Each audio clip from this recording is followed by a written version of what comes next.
Il y a quelques mois, et si vous voulez vraiment voir quelque chose qui a été dit, regardez ce qui s'est passé.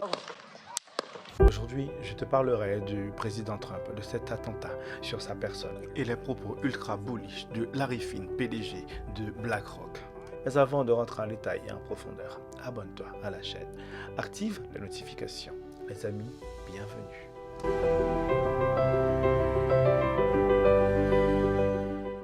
Très bien. Maintenant, on va essayer de faire abstraction de certaines choses pour bien comprendre ce qu'on regarde là. On va pas essayer de savoir si l'attentat est vrai, il a été monté par Donald Trump ou bien il a été vraiment, on a vraiment voulu le tuer. C'est pas important. Ce qui est important, c'est que va comprendre la population? Vous savez, il y a beaucoup de gens qui ne font pas attention à ce qu'ils mangent, qui pensent que le Nutella est bon pour eux. Eh bien, il y a aussi beaucoup de personnes qui pensent que tout ce qui est dit à la télé est la vérité et qu'ils sont tranquilles et qu'ils sont en sécurité, qu'ils n'ont pas besoin de douter comme ça. Tout se passe bien pour eux. Si l'attentat est vrai, ils aident Donald Trump. Je crois qu'on est certain que Donald Trump sera élu après ça. On se souvient qu'il semble que Donald Trump a envie de protéger la famille, que c'est le seul président qui n'a pas fait de guerre, que les États-Unis sont en guerre depuis toujours, une guerre permanente, que Barack Obama est, il me semble, un des présidents qui a fait le plus de guerres durant sa présidence. Je vous traduis ce que dit Joe Biden, parce que c'est la première fois que je l'entends faire un discours cohérent. Imaginez-vous simplement, vous, si vous étiez président d'un pays, si vous aviez un peuple à gérer, est-ce que vous ne chercheriez pas à manipuler ce peuple pour qu'il puisse mieux obéir? Regardez simplement vos enfants quand vous les éduquez. Est-ce que vous ne leur tendez pas des pièges pour qu'ils puissent vous écouter, pour qu'ils puissent vous obéir? Eux, ils ne nous voient même pas comme des enfants, mais plutôt comme du bétail.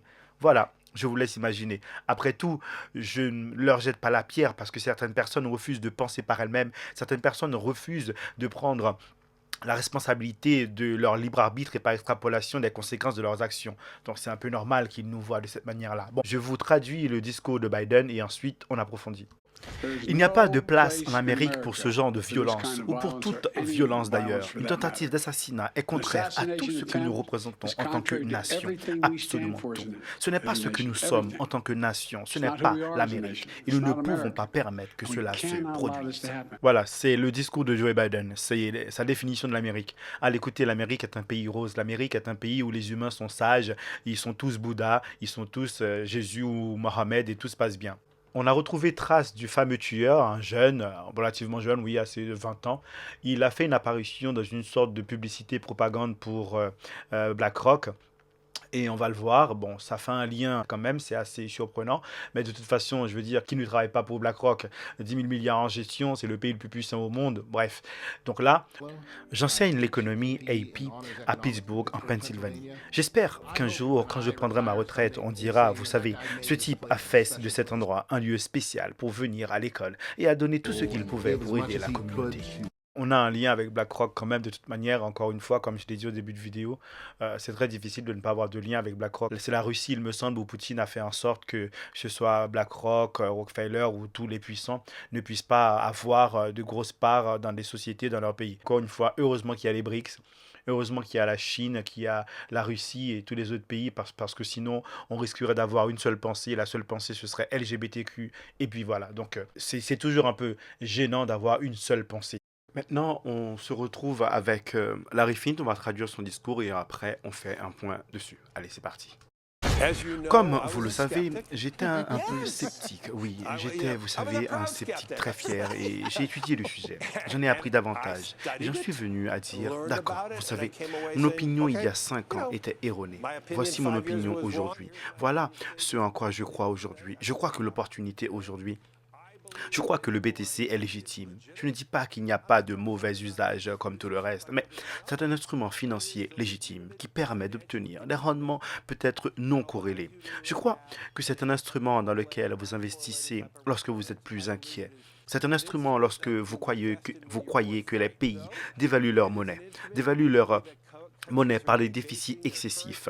Je crois et je suis certain, je vois que certains pays le font. Je crois qu'il existe des pays où vous êtes inquiets pour votre existence quotidienne. Et si vous avez l'opportunité d'investir dans quelque chose qui échappe au contrôle de votre pays, vous pouvez alors avoir plus de contrôle financier.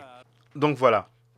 Pour ceux qui pensaient que le bull run n'existerait pas, pour ceux qui pensaient qu'ils se sont trompés durant le bear market en a investi, je vous rappelle encore une fois que Larry Fint est le représentant légitime de BlackRock. BlackRock est un fonds de gestion.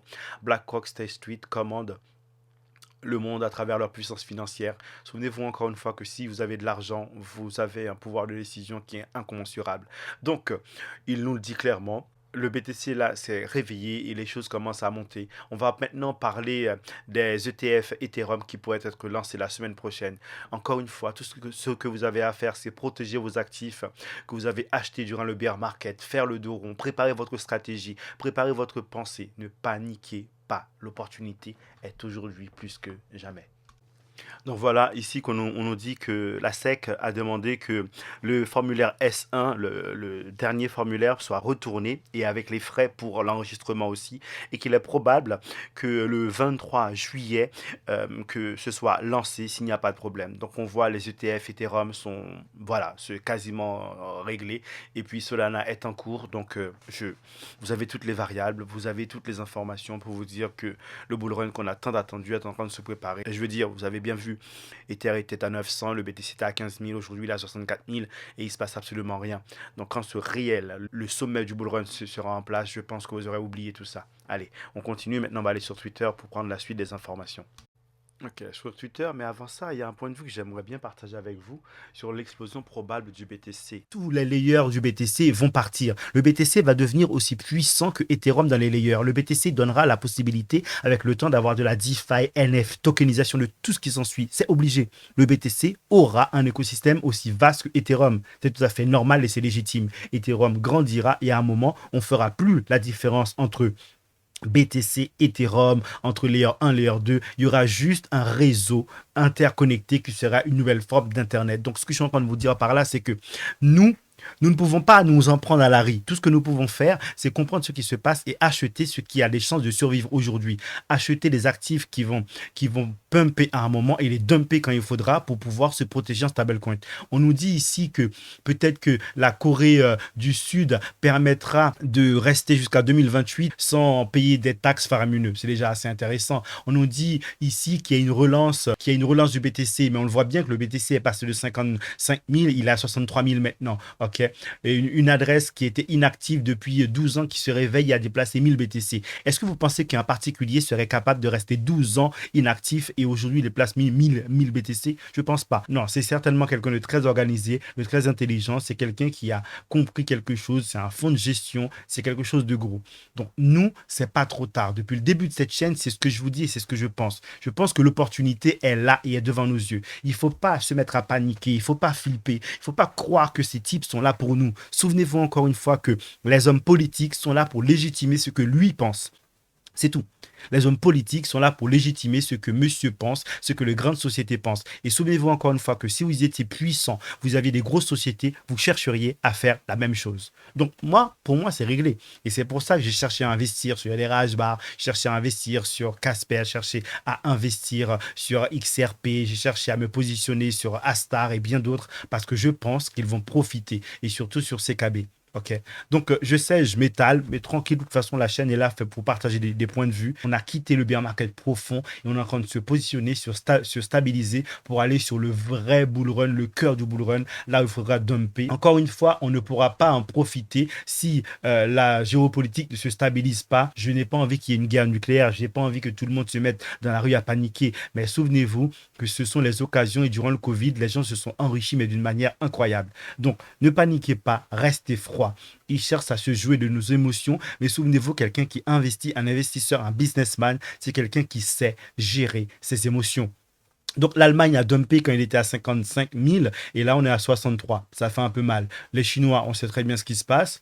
La situation est la même que hier. Il ne s'est pas passé grand-chose. Sinon que le BTC qui se retrouve aujourd'hui à 63 400. Donc demain, il sera peut-être à 65 ou 66 000 tranquillement. Nous ne sommes pas sous stress. Ceux qui me parlent mal disent oui, PP est un shitcoin. Les amis, PP est un shitcoin, oui, mais Shiba ou bien encore le Doge l'était. En fait, il y a des actifs qui sont différents. Regardez cette corrélation phénoménale avec Ethereum. Et je vous en ai parlé depuis le début. Depuis le début, je vous dis que PP est extrêmement corrélé avec Ether.